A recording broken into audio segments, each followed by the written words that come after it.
Olá pessoal, sejam muito bem-vindos para mais um vídeo. Eu sou o João Lisboa e eu preparei aí várias questões que eu quero resolver juntamente com você. Espero que esse conteúdo seja útil para você. Se for útil, se inscreva no canal, comente, dê like e compartilhe com todos os seus amigos, tá bom? Fica com o vídeo.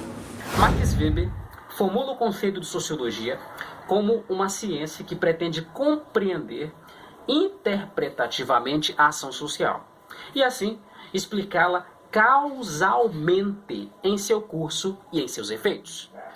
Fonte: Max Weber, Economia e Sociedade, Brasília, Editora Uni, São Paulo, Imprensa Oficial do Estado de São Paulo, 1999. Nesse sentido, aí, o texto 2 diz assim, é a continuidade da questão, diz assim, nesse sentido, sua sociologia é também dedicada a acompanhar a ação social, conceito fundamental para o entendimento da sociedade moderna. Dos interesses individuais e suas motivações na mobilização e agenciamento dos sentidos da ação, caracterizando assim tipos de ação social. Olha só, presta atenção.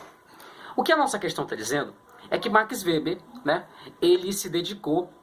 ele nasce em 1864, no finalzinho do século XIX, morre no início do século XX, inclusive ele morre de gripe espanhola, o mundo passou por uma gripe espanhola, por um vírus muito grande no início do século XX, e Max Weber acabou morrendo em virtude de uma complicação, de uma pneumonia oriunda da gripe espanhola. E Max Weber trabalha sempre com a ideia, com o conceito de ação social. O que seria isso? Para Max Weber, o objeto de estudo da sociologia deveria ser o indivíduo e o que esse indivíduo produz, o que esse indivíduo faz, que no caso seria as ações sociais. Então o que o sociólogo deve compreender? Ele deve compreender por que as pessoas fazem o que fazem.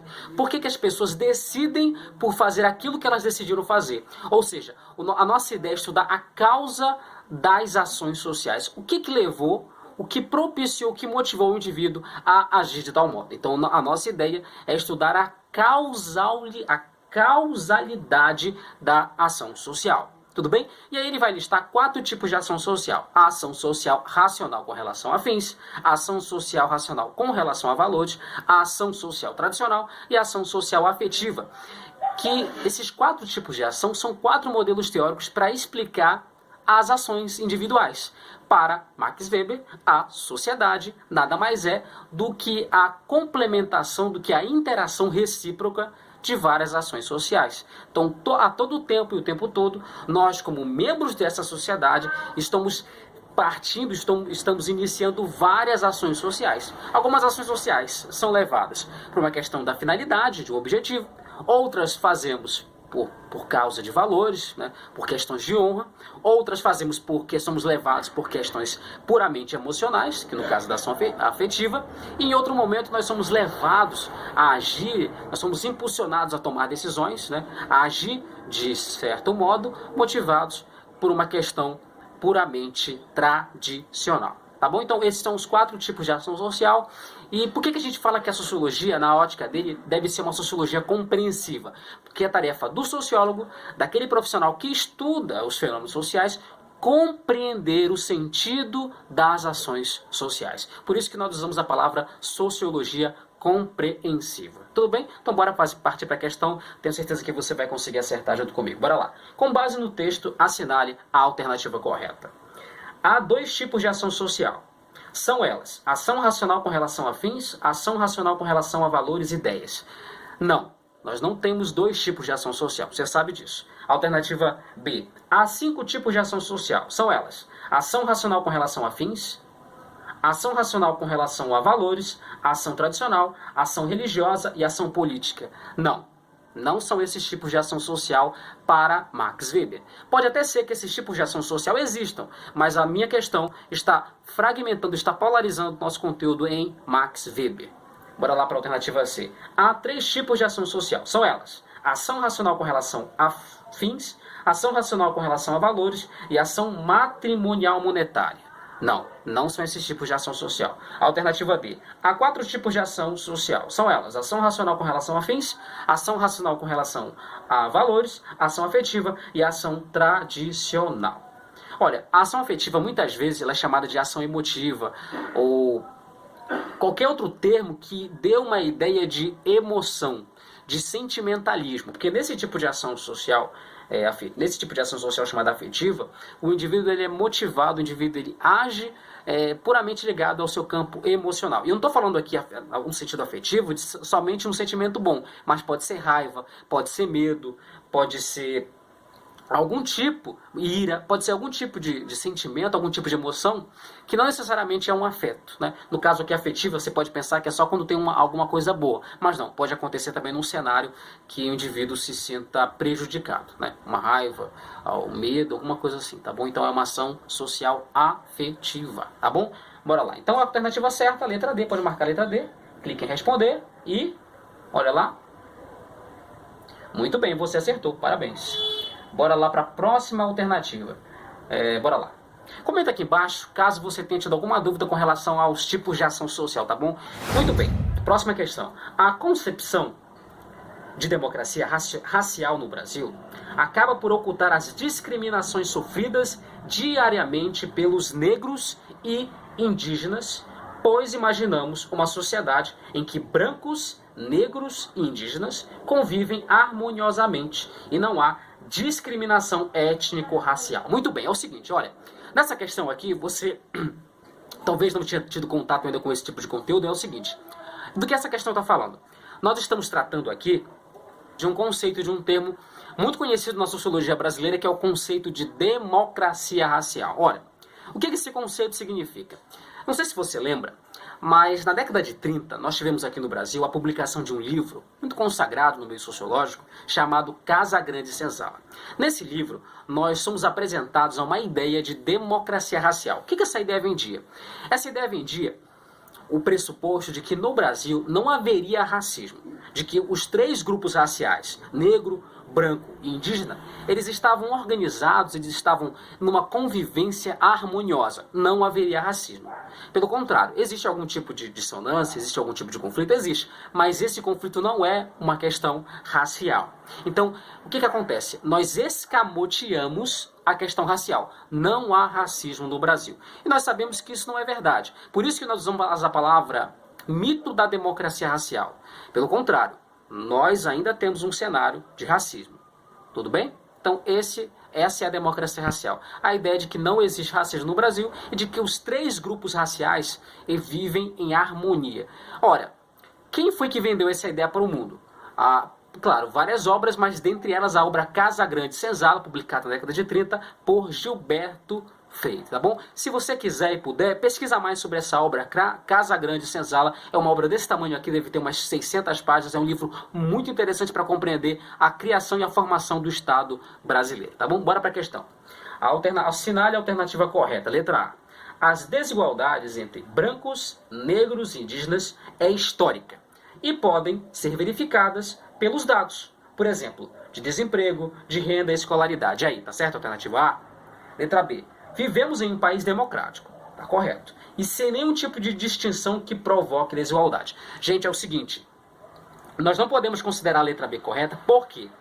Nós não podemos considerar a letra B correta porque a letra B, ela entra em contradição com o nosso comando, tá bom? Então não pode ser a letra B, porque nós não vivemos em um cenário em que não há desigualdade. Não, nós vivemos um cenário de desigualdade, e a desigualdade que quebra a democracia racial.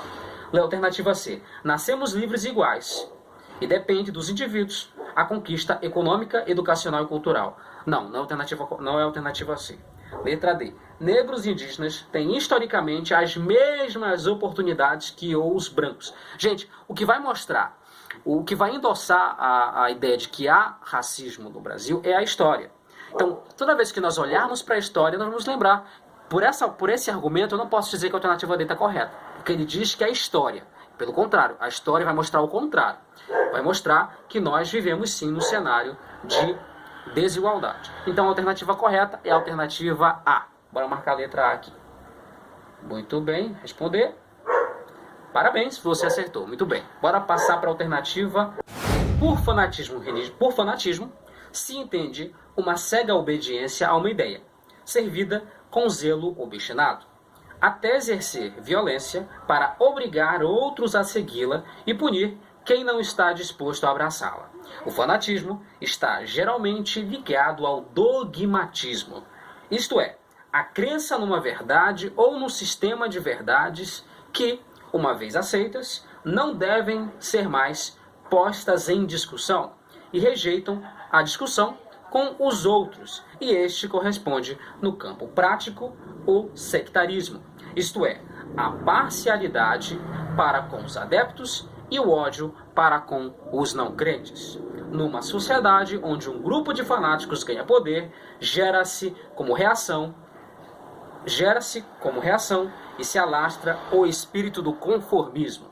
Esse texto foi escrito por Norberto Bobbio em 1900 e foi publicado em 1998 no seu Dicionário de Política. Preste atenção, eu comecei a minha questão falando sobre um conceito. Que conceito é esse? O conceito de fanatismo. O autor disse que o fanatismo é quando as pessoas são levadas a uma obediência cega e elas tratam aqueles princípios defendidos no seu mundo como dogmas. O que é um dogma? Uma verdade que não precisa ser questionada, tá bom? E ele diz que numa sociedade onde existe muito fanatismo, as pessoas geralmente tendem a agir com o espírito de conformismo. Bora lá. De acordo com o texto, assinar a alternativa incorreta. É o seguinte: muitas vezes você pode pegar uma questão na sua prova, em qualquer vestibular que você esteja fazendo, esteja estudando, e muitas vezes a gente sabe muita coisa, né? Você estuda muito, acaba aprendendo muita coisa, mas presta atenção, existem dois tipos de questões no seu vestibular.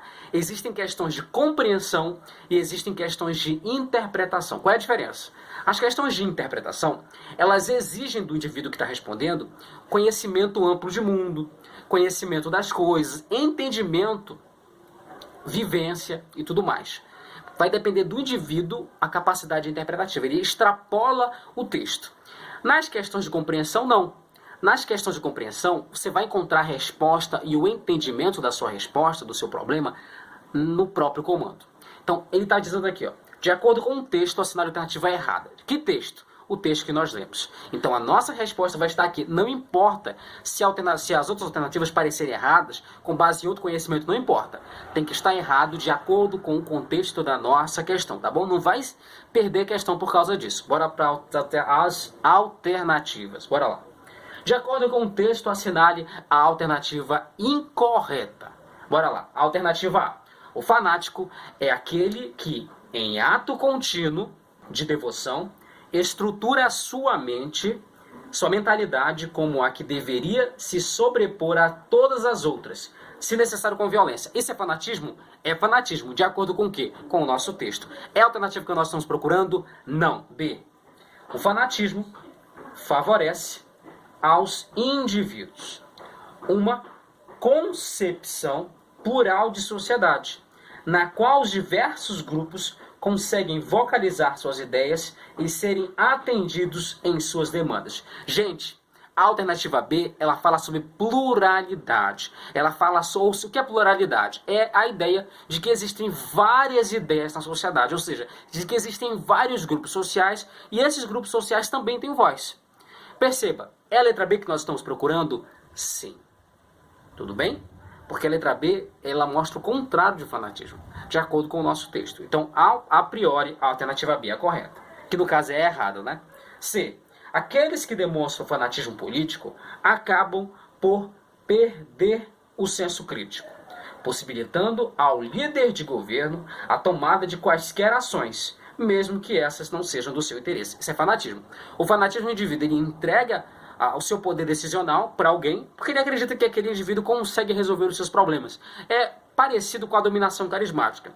Por que a dominação carismática ela é tão perigosa? Porque eu acabo entregando poder demais ao líder, não importa o que ele faça. Eu creio que ele tem capacidade excepcional e com essa capacidade excepcional ele resolverá os problemas. Então a dominação carismática ela é absolutamente perigosa.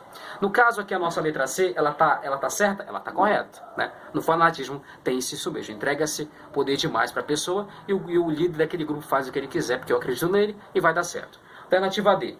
O principal inimigo do fanatismo é o espírito crítico, pois este considera a pluralidade das ideias, encontrando a base para estabelecer um senso de tolerância e diálogo. Está correto, mas não é essa que nós estamos querendo, porque nós estamos querendo a questão errada. A alternativa certa, no caso, é a letra B. Então, bora marcar a letra B, bora responder. parabéns, você acertou. É isso, pessoal, muito obrigado por ter assistido a mais desse vídeo. Se foi útil para você em algum modo, de algum sentido, se inscreva aqui no canal, aqui embaixo. Comente caso você tenha tido alguma dúvida, eu tenho certeza que deve ter ocorrido alguma dúvida. Comente, curta o vídeo, compartilhe com todos os seus amigos. É isso aí, até a próxima. Tchau, até mais.